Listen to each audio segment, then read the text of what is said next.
Hey there, and welcome to the Cow Emporium. In today's video, Glen is going to be using the Cockshutt 246. It's a 14-foot section that has spikes on it. Some people may also call that a chisel plow.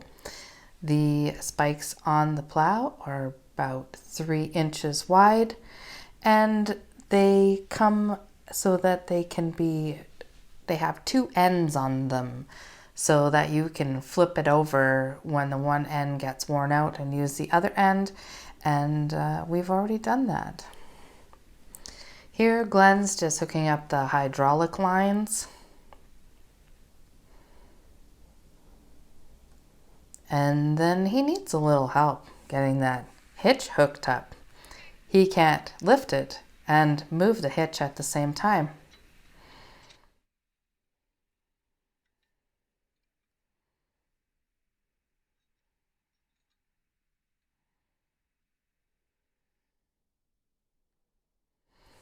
Now, Glen says that this plow is older than him, which is, he's a young age of 50. So this plow has been on the farm for quite a while. He figures that is one of the original tires that's on it.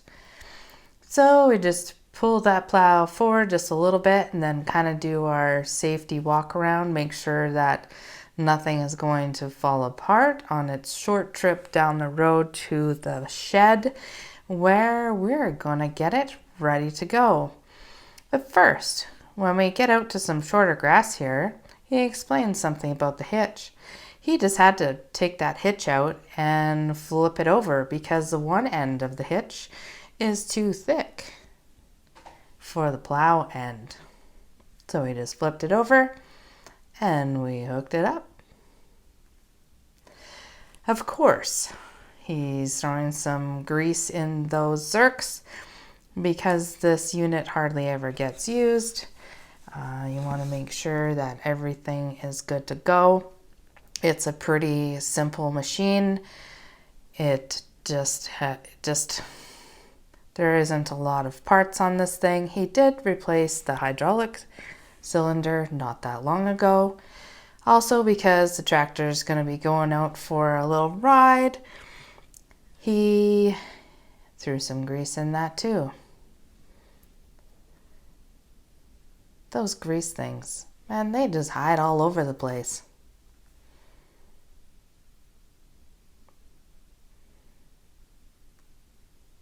Sure nice to do this when it's not muddy. Oh my goodness, Glen. It's not the first phone that he's run over, guys. Check out the lichen growing on the top of this plow. That's pretty cool. Similar to what grows on the rocks that have been around here for a long time. And the last thing he's doing to get it ready is just throwing some air in those tires. That just happened to be a car tire that we got from the shop when that one tire disintegrated on it.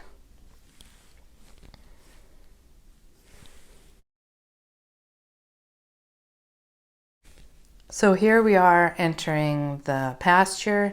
As you can see, it's right across from our house. This is 30 acres that has been a pasture for not that long compared to some pasture lands on our property. It's only been pasture for about 10 years. It was a pretty inexpensive mix of alfalfa and brome grass that made up this pasture.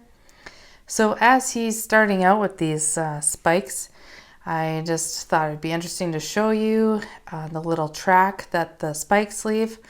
At first I was pretty underwhelmed, but I know how this works. As he goes along, he's gonna check the depth on what he's doing. Oh yeah, guess who's gonna be pretty upset when they discover later on today that their home's been all ruffled about. So he stopped and he checked the depth, decided that he also wasn't happy with the depth of what was happening.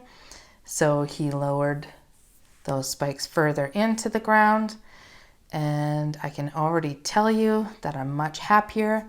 As you can see, he had been in this field last summer and had gone over it one time in June, but it was hard and it was dry and it was not breaking up well. The tractor that he's using to pull this Cockshutt plow is a 130 horsepower John Deere 7610. And you might think this little 14 feet isn't giving that tractor a workout, but he's only able to go about 4 miles an hour. Working up pasture is quite a workout for the tractors. This is the road that we have to drive down with the bale truck to get bales at a far stack, and the water truck to fill it up at a well that is a mile away from the house.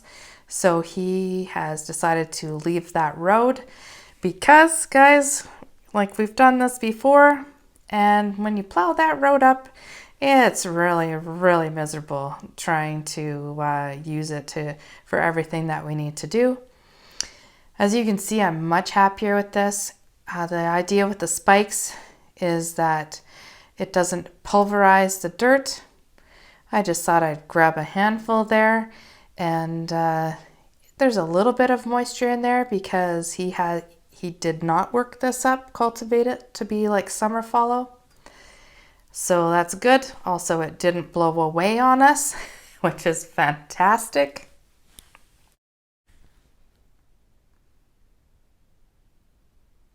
So as he's working away through the field, again, the dirt is going to still be a little bit lumpy.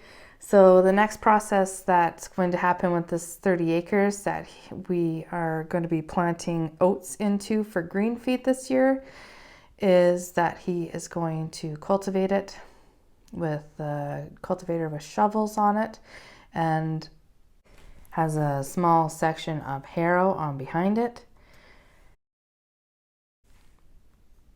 As this is across from the house, this little piece, it couldn't be more convenient. There's some more tractor perspective. In case you're wondering, that half barrel that is attached to the top of the plow is for if you come across big rocks in the field. Not always do we have a tractor with a bucket. Oh, and here is Glen, guys. You'll be happy to know that he has got his coffee to go back out and finish that field. Thanks for watching, everybody.